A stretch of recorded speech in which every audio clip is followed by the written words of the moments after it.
Texas, home of the second largest canyon system in the United States. Within this sunken landscape of desert-tinted cliffs is an area of natural beauty that is full of geological wonder and is also home to fascinating stories of survival, murder, and hope. The best place to start our journey is to focus in on the how and why this canyon came into being. Palo Duro lies at the intersection of two geological divisions. The first is the upper region referred to as the Llano Escatado. This region is a small portion of the southern high plains, which in itself is a section of the Great Plains. The Llano Escatado is a horizon-expanding mesa that is so large it could easily swallow the states of Vermont, New Hampshire, New Jersey, Delaware, and Rhode Island. Over 480 years ago, in 1541, the first European to describe this area was the Spanish explorer Francisco Coronado. I reached some plains so vast that I did not find their limit anywhere I went, although I traveled over them for more than 300 leagues with no more landmarks than if we had been swallowed up by the sea. There was not a stone, nor a bit of rising ground, nor a tree, nor a shrub, nor anything to go by. For this reason, one of the English translations for Llano Escatado is Staked Plains. It is said that in times past, when people passed through this area, they placed stakes to indicate how to get through this hostile environment. Lying underneath this featureless plain is a layer of calcium carbonate, which makes up a hard caprock that is highly resistant to erosional forces. But lying underneath this caprock is a foundational issue. As time passes, wind and water infiltrate minute fractures in this hard rock. The less resilient sedimentary rock below slumps, creating access for more erosional forces. Over time, massive cliffs and canyons form. This transition from flat plains to canyons is called the Caprock Escarpment. To truly get a feel of this escarpment, we dive down the canyon cliffs and check out the most iconic landmark in the park. Alright, so we've got out here before the sun has risen. I think the sun's up. We're here to hike to the lighthouse. We're going to take our time. At first, I thought we'd just kind of run to the lighthouse, get some video of it with nobody on it. But as we go through and the light's hitting things, I just had to stop those videos and pictures because it's just too good to pass up. The Lighthouse Trail is a 2.8-mile one-way hike that holds the title of the most popular in the park. The trail traverses Sunday Flats Valley, which allows one excellent views of the vibrant red shell rock that make up the Capital Mesa. Alright, this is our first view of the lighthouse. It's way over there in the distance. We just passed the 1.4 mile marker. Got 1.4 to go. Alright, we're starting to the ascent up to the lighthouse. It was pretty flat until we got here. Not too bad, nothing rocky or anything, not yet anyway. Almost to the top. I can see one of the spires. I don't know if that's the lighthouse or not. Pretty darn cool though. All right, we've made it to the top. I thought it would be, like a flat slab, but we've got all kind of plant life up here. I think we're coming up on it now. We've made it to the lighthouse. What a view. The lighthouse is an impressive erosional remnant.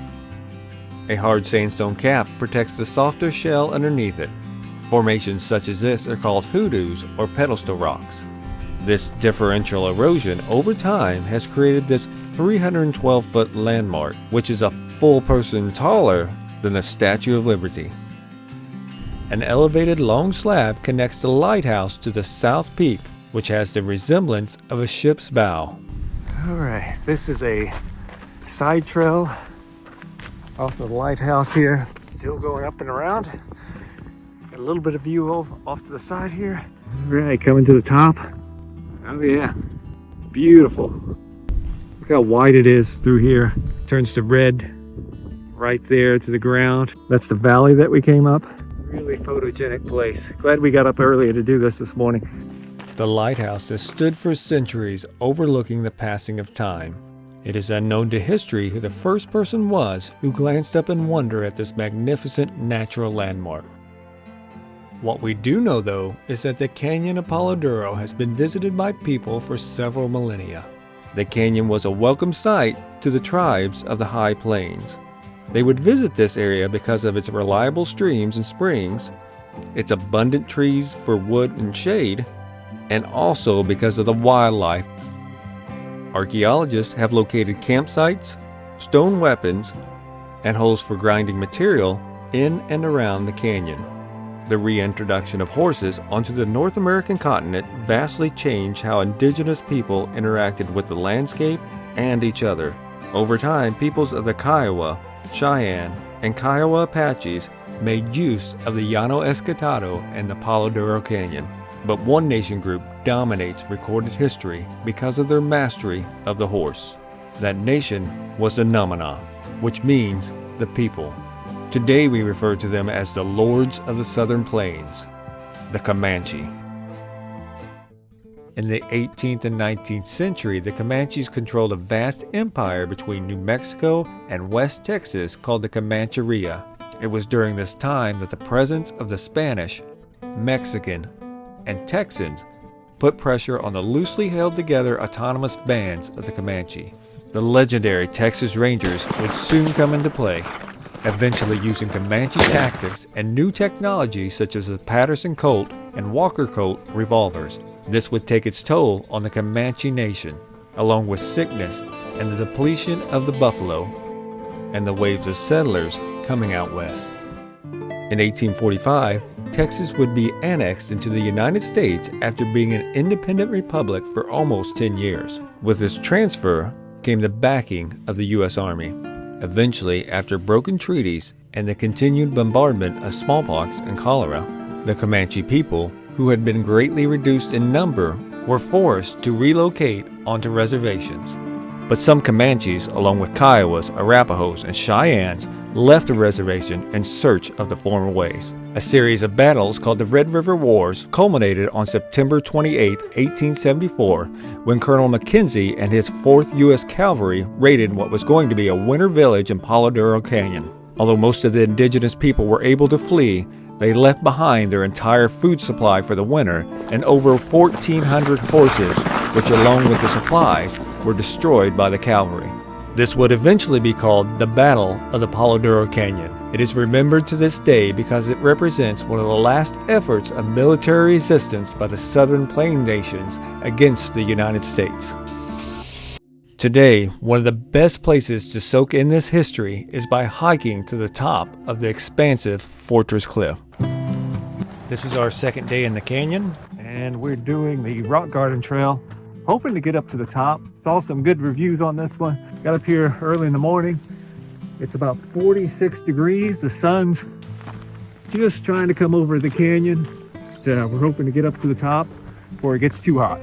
The Rock Garden Trail is a 2.4-mile one-way trail that leads through an ancient landslide. It's like, how is this thing still perched up here?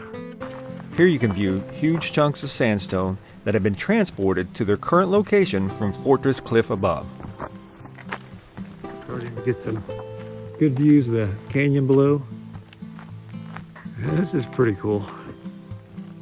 Reminds me of South Dakota when we was in the Badlands on a certain section of it. Lots of pink, got some yellow in there. This to me looks like a well coming up out of the water. All right, we're on the side of the canyon here. Up there somewhere is the top. We're getting a lot closer to the top. That's one of the campgrounds.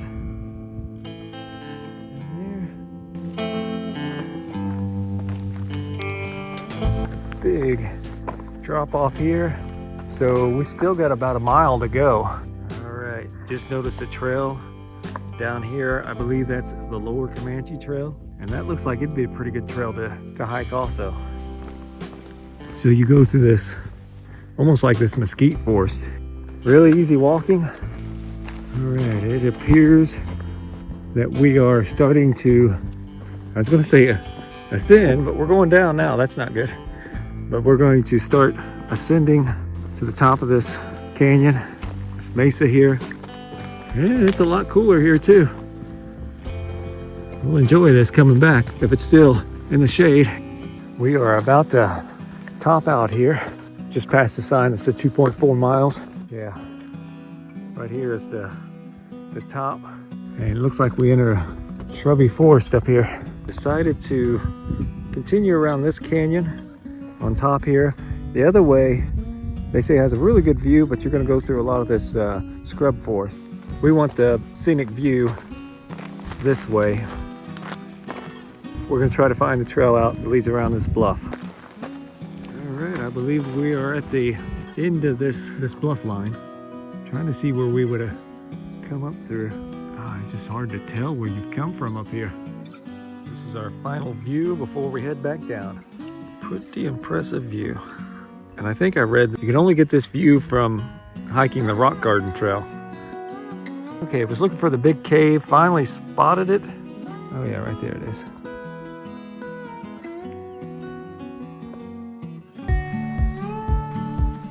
All right, so this is the big cave. A small pullout off the main park road gives one easy access to this short trail. Yeah, it looks like melted ice cream. Chocolate ice cream at that. Yeah, this is a valley of rocks, it looks like. I would assume that water had come down here at one time and eroded this away. Doesn't look very deep, but it is tall and it has like a window. Yeah, there's a window back up in there, so I don't know if you can get to it from a different way. You can see here a different layer, a white layer. Oh yeah, there's a window there that I didn't see before. Yeah, this is a really cool place. Got a big boulder right up there. This just looks like mud that has been dried out. Doesn't look like a whole lot's holding it up.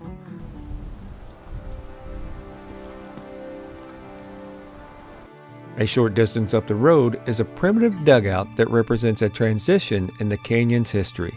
In 1876, just a mere 2 years after the Battle of Palo Duro, the legendary Texas cattleman Charles Goodnight entered the canyon with approximately 1,600 head of cattle. There, along with his outfit, they set up temporary living quarters till they could build a proper ranch house. Before Goodnight had ever entered the canyon, he had already made a name for himself. During his early 20s, he became an accomplished scout.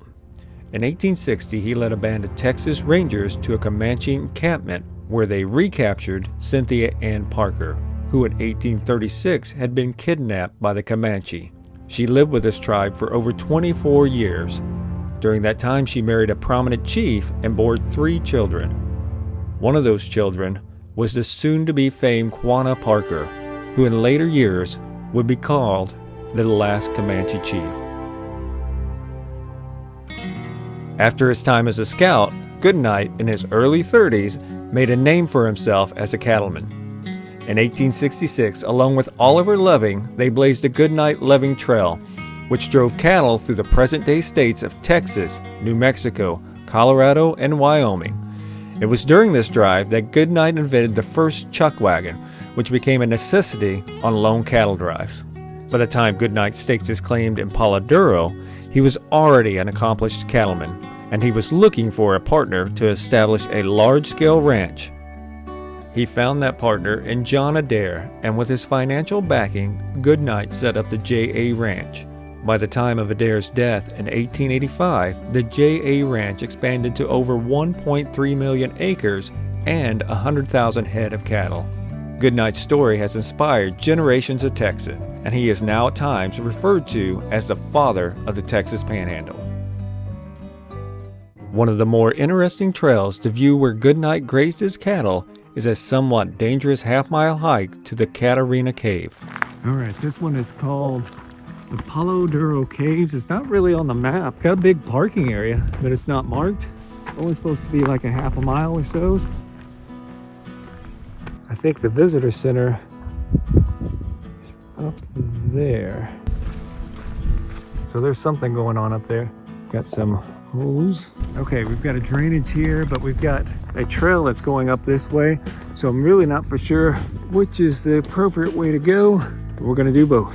So this is crazy how this rock is all slanted in here. So this was mud at one time because everything's been washed and it's just been frozen in space. So this looks like ground meat. Really weird. Looks unstable too. Oh yeah, this does go up. Maybe a little spider climb up there. It looks kind of loose though. Maybe kind of dangerous. We might take the other trail that goes up and around to see where it leads. All right, so this trail is up above that canyon. Look at these holes. Yeah, that's definitely unstable. Don't want to punch through that at all. The holes over there. There's a hole right over there too.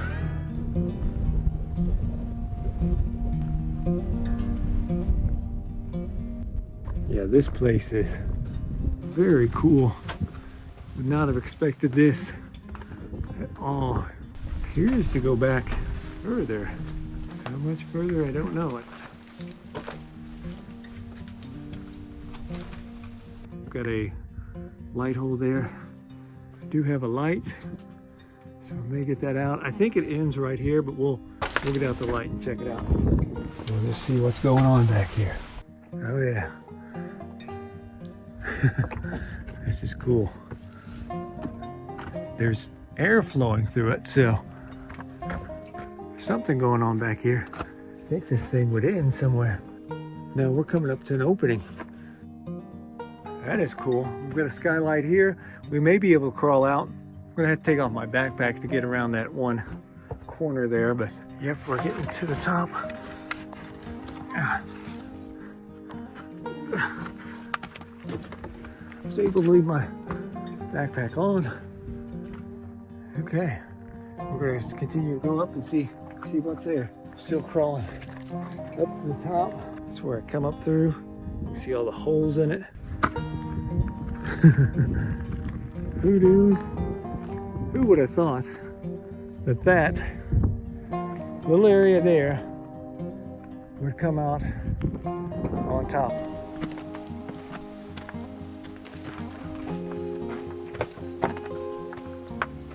In 1933, Texas acquired the initial 15,000 acres of Palo Duro State Park. During that same year, the Civilian Conservation Corps set up camp in the park. Their mission was to help improve access and build structures that would enhance visitor use. Their first task was to provide access from the top of the 800-foot cliff to the bottom of the canyon floor. They would use dynamite, picks, and shovels to sculpt this 1.5-mile road, which took less than 6 months to complete. The next project was the El Coronado Lodge, which was designed to blend into the landscape. From 1933 to 1937, over 1,200 men from 7 CCC companies would work on projects such as low water crossings, cabins, and trails. The best trail to see their handiwork today is the CCC Trail. All right, this is part of the Triassic Trail. We're headed to the CCC Trail, so we're combining several trails to make one decent trail. Getting ready to hit the top here.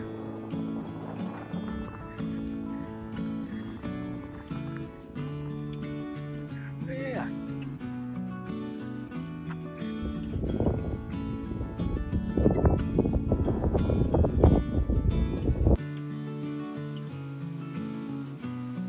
The visitor center is right there on the other side of the canyon here.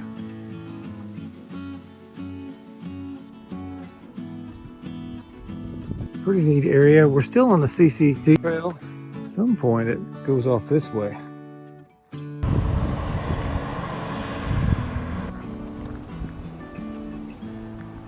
Alright, so getting some decent views of the amphitheater back here.